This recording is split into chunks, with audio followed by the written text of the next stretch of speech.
Welcome to the Library of Humanity. What is real and how do we know what is real? So first and foremost, consciousness alone is real, not the physical world. So the physical world comes from consciousness and not vice versa. So cars, laptops, cats, even the sky, it blooms from consciousness. Okay, and it's not the reverse. So it's not like our brain gives us consciousness. It is that the brain is a concentration of consciousness. And consciousness actually created the brain. But that's another topic that we could go down, called infinite intelligence, where the infinite intelligence is one aspect of consciousness that actually creates evolution and also motion. So the perception of motion and events. So an event is basically just motion, or the perception that things are separate, and like there's me looking at the tree, for example. That's an event.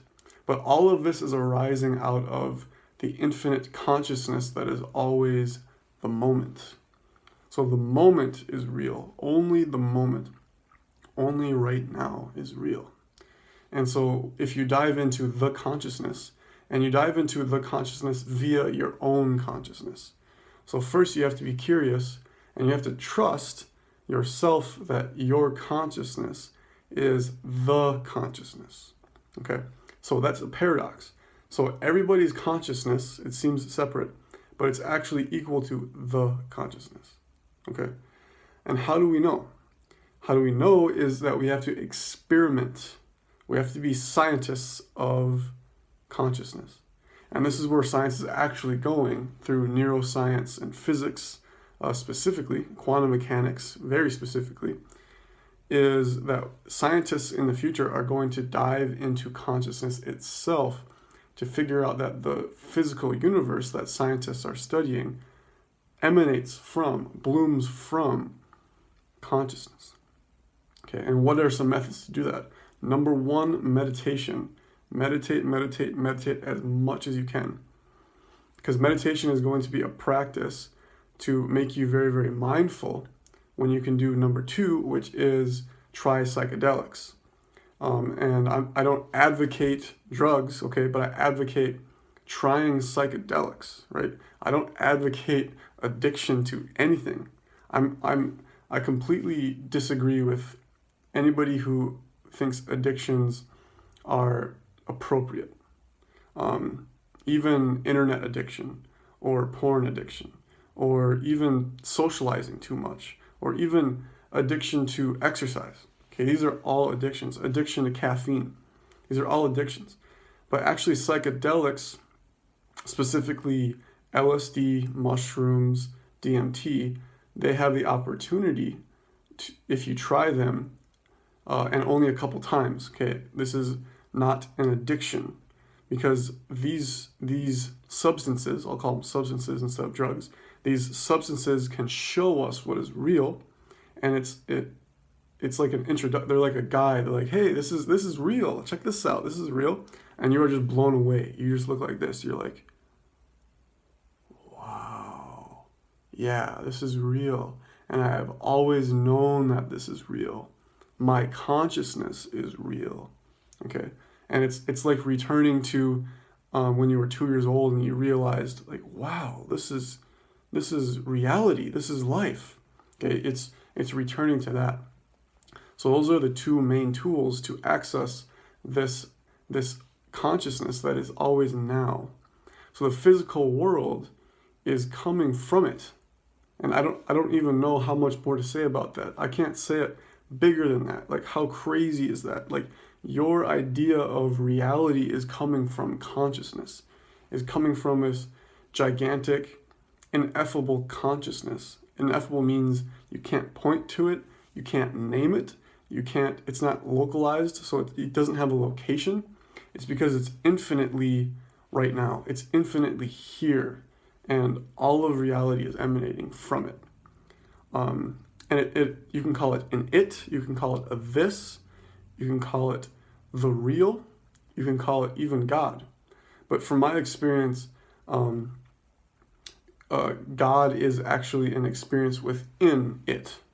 So God is like this beautiful aspect of it that is necessary to create like an intelligence or a connectivity. However, I would say the consciousness, or like the pure being, the pureness, so that would be like complete emptiness, perfect emptiness, or perfect nothingness, or non-being, is what everything comes from. So everything, like even God, which is the essence of everything, comes from the pure being, the nothingness. So here we have all of the things, which is all oneness of God. God oneness is just the combination of all things. But then they all come from the no thing, the nothingness of consciousness, the non-being. So reality is both being and non-being, or reality is both real and not real. And even though, so that's kind of weird to say that reality is both real and not real, the not real is what we are in essence. But then we have all of these all of these things that are equally real. It's kind of like a dream. So all of the things and ideas and people that we see are the dream, and the reality is just the pure consciousness. Okay. Another thing to mention is that the earth is coming from consciousness. Okay. So if you have the opportunity to meditate by a lake, you'll realize that the lake is not sitting still. The lake is not still. Even the bottom of the lake, in Spanish it's called el fondo, the bottom of the lake. That is like, it is floating. So it's not just the water that's floating. The lake in general is floating within like non-being consciousness / empty space as well. Just like it's in the middle of the universe. Like everything is just floating in the middle of the universe, and even the universe is floating within the nothingness of nothing, the nothingness of nothingness. So it's all just empty. Everything is essentially empty, but everything has the appearance of substance, like this wood, right? Has the appearance of thingness. However, it's coming from the moment. So the moment is right now, right now, right now, right now, right now, right now. So this wood is actually, you have to give it a verb now. It's wooding. It's like constantly reforming itself. It's a reformation of thingness or woodness. But it's just coming into existence right now, right now, right now, right now, right now, right now, right now, right now, out of consciousness. Okay, so that's an introductory video to what is real and how do we know. I advocate meditation, number one. Meditation, because you will be mindful when you have the opportunity to dive even deeper via psychedelic medicines. Okay, and in the future, our government and our economy will not be in the way, or even like the public or societal view of these substances will not be in the way of our spiritual awakening. All of humanity waking up to the fact, or not even the fact, just the reality of life. Okay, that's it. If you like the video, you can click the like button, and I will see you later. Peace.